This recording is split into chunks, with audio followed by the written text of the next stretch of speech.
సినిమాను పార్ట్స్ గా తీయడం టాలీవుడ్లో కామన్ అయింది. మొదటి పార్ట్ హిట్ అయితే సీక్వెల్ పై భారీ క్రేజ్ ఏర్పడుతుంది.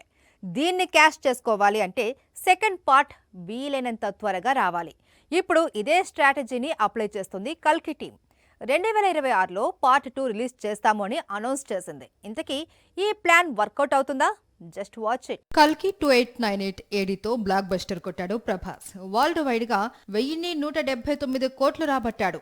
బాహుబలి తర్వాత డార్లింగ్ కి ఇదే పెద్ద హిట్. కల్కి ఘన విజయం సాధించడంతో సీక్వెల్ పై అంచనాలు పెరిగాయి. అయితే కల్కి 2 ఎప్పుడు మొదలవుతుంది, ఎప్పుడు రిలీజ్ అవుతుంది అనేది సస్పెన్స్. తాజాగా దీనిపై కీలక ప్రకటన చేశాడు నిర్మాత అశ్విని దత్. కల్కి 2 వచ్చే ఏడాది విడుదలవుతుందని స్పష్టం చేశాడు నిర్మాత.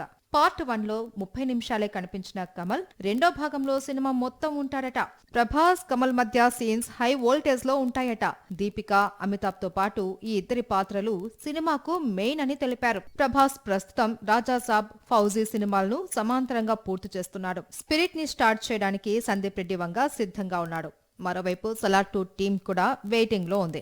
మరి వీటిలో దేనికి బ్రేక్ ఇచ్చి ప్రభాస్ కల్కి 2 స్టార్ట్ చేస్తాడో చూడాలి.